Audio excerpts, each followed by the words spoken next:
Hey guys, welcome back to another video on the Inside Spurs channel. Hope we're looking after ourselves on this glorious Monday afternoon. I'm just going to start off saying sorry for two things. One, my voice is absolutely shot to pieces. I don't really know why. I feel absolutely fine. It wasn't that mad a weekend. It was my birthday, but it wasn't a huge one. And secondly, just my sort of MIA, at the moment. And there's no massive real reason as to why. I just, haven't been feeling too full of energy recently, but I'm back on it, and it's a good time to get back on it. Big game happened at the weekend. Big London derby against a team that maybe isn't doing so well at the moment. Us being the same as that. We're going to sort of go through that game against Chelsea, obviously. We'll talk a little bit about the previous few games, the Stellini effect, what that leads to when Conte is obviously back, because obviously Stellini said he's expecting him back sometime, maybe this week. We'll also be talking a little bit about transfers. Nothing wild, nothing major, but we're sort of going to go in there. So first and foremost, Chelsea, obviously at the weekend, it was the game just before the Carling Cup final. I call it Carling Cup final, League Cup final, whatever it's called nowadays, that cup. Spurs 2, Chelsea 0. Oliver Skip scoring the first goal. Bit of a boomer, scored his first goal for Spurs. Obviously Harry Kane notching his 20th goal of the season, which is kind of bonkers when you think about it. I think first and foremost, the first half wasn't very good. I don't think either team really looked at that first half and thought, hey, we're coming in with some form into the second half.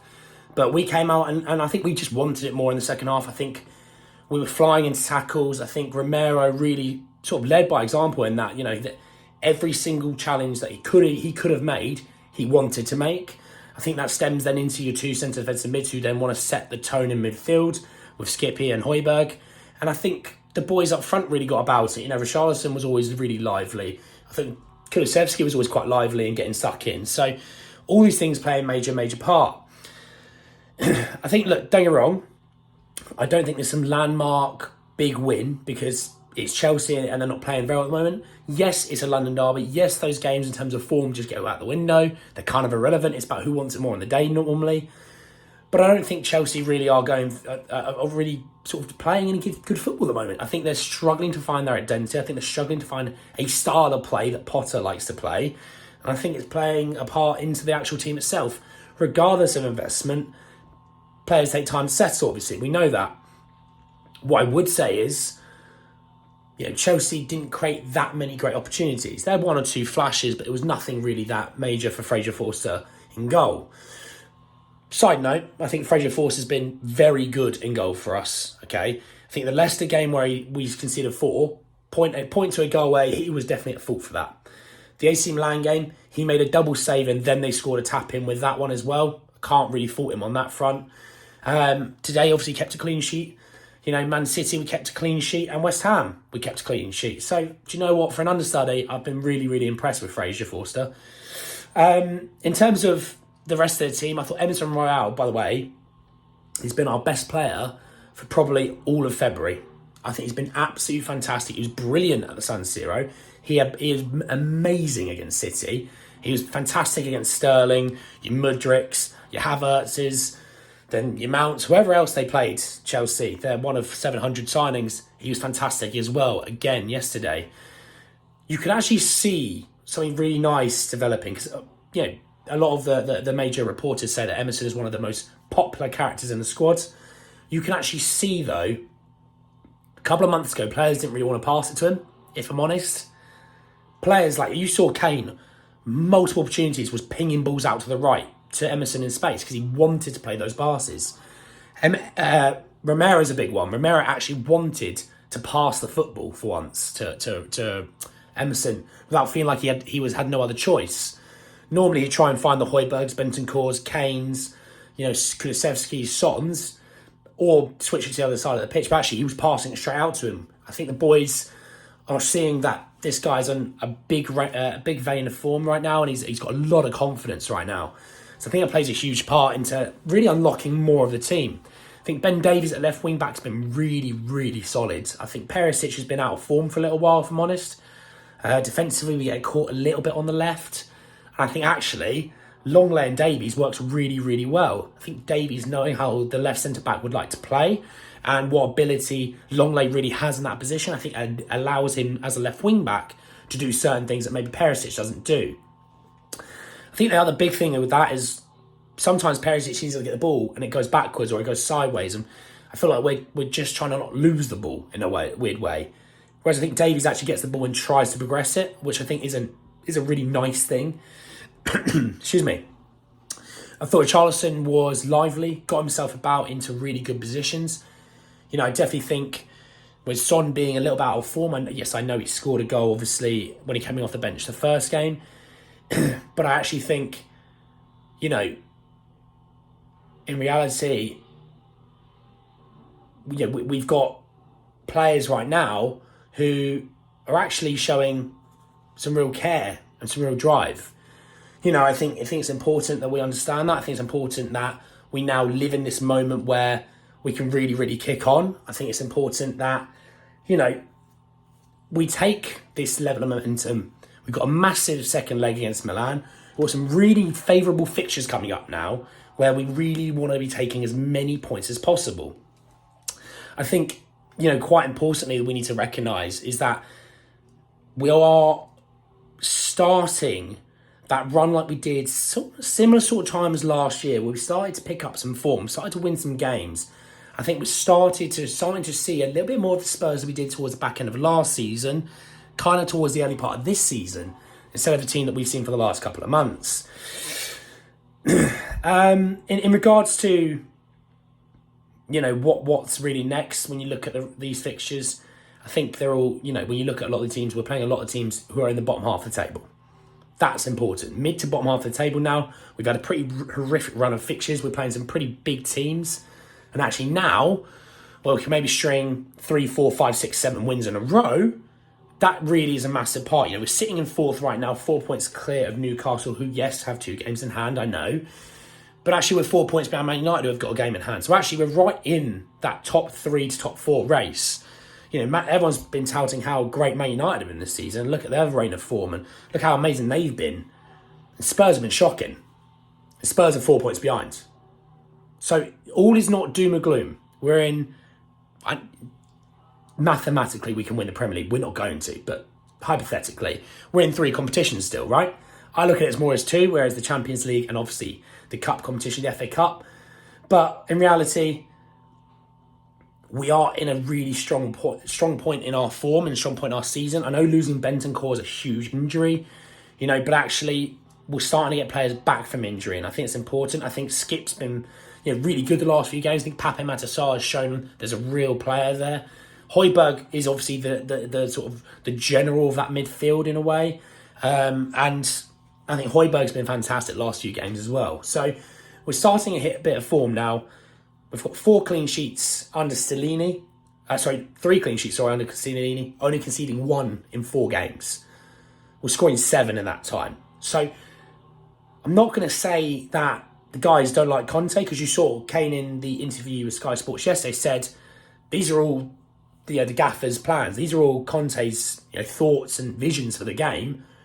Stellini's now just delivering it, and we're now going out and playing those tactics. I do think it's nice that the guy who runs us in Antonio Conte can step away, and for the guys to actually take it up to another level. It's really nice that he can come back to a team full of confidence, ready to rock and roll. I think Stellini's been fantastic. I do think he's a breath of fresh air. I think he's a lot more positive than Conte. I won't lie. You hear him speak about players and how much he likes certain players and how much, that game against Chelsea, that was a big game. That was a big win. A manager should think a London derby is a big game. It is a big win. Not think, it's just any other game. It's not a big deal, blah, blah, blah. It is a big deal. I think for all sets of fans, any kind of derby is a big deal.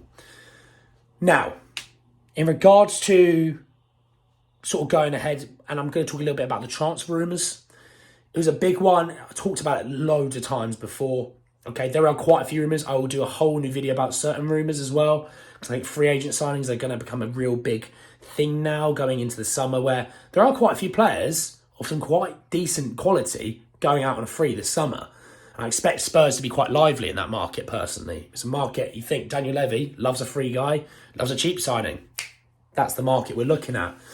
But just 2 things. One of them play for us, one of them plays in the Premier League. So starting with us, Clement Longley it does sort of look like Spurs really want to keep him on. And I have seen flashes of really good quality. He can play out from the back. He's quite physical. Yeah, he might not be the quickest, but we know him play a deep line anyway. It would matter how much that deal costs, because, I mean, the guy's on near 200k a week. I can't see Spurs paying anything near that personally. At max, they'll pay 3/4 of that, at max, and I don't even see that. I see probably closer to half of that. So it depends what happens with Barca. I know they still need to get a lot of players off their wage bill. So this would, in theory, be a big thing. They might get a few quid out of us as well, which they can put towards covering the wage bill, because I think they got to get rid of something like 200 million or something stupid.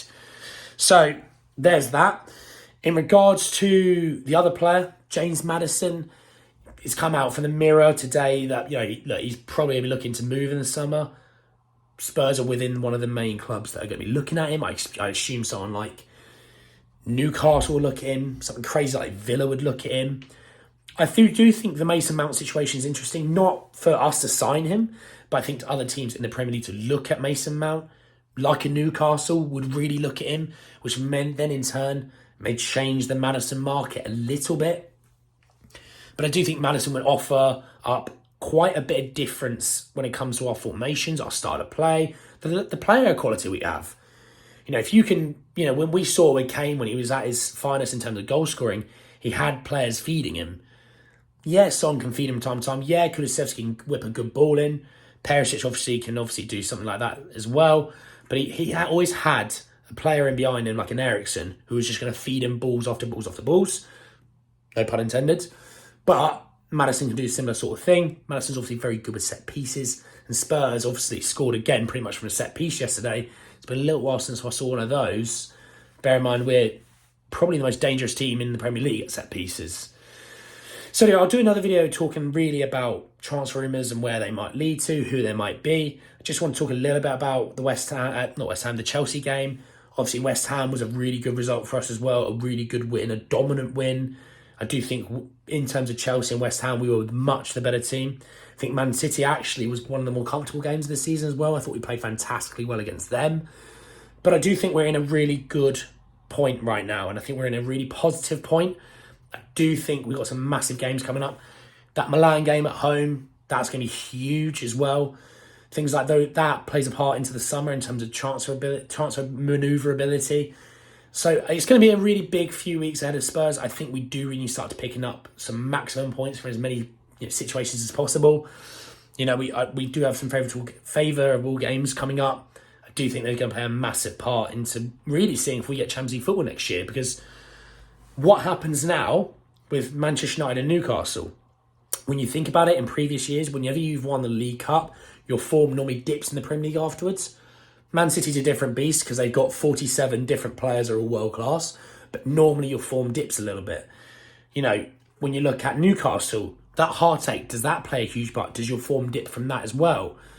These things will all play a part, and I'm really, really interested to see how they really all cope and rebound from this situation. Man United still obviously have Europa League football, so they need to focus on that. So it's a lot of what ifs and maybes at the moment, but I'm really looking forward to the next few weeks for Spurs. We're in a good point. We're in a point where we can actually be a bit confident, We can actually be a point where we're not sitting there and thinking, God, we're really going to be struggling to get into this top four. We're sitting now, we got the points. Newcastle had to pick up those points to take the position back, so that's a massive thing as well. But anyway, guys, that's the end of the video. Again, apologies for the voice. I know it's rubbish. I just wanted to get a video out. I hope we're all well. I hope we're looking after ourselves. If you're new, please do subscribe. There's obviously going to be a lot of videos coming out with lots of more content coming out. Drop a like, hit the comment, let me know your thoughts and feelings about the games. It was a pretty good birthday present for myself, that Chelsea win. I won't lie, we don't do it very often, so it is nice. And I'll see you all very, very soon. Take care, lads.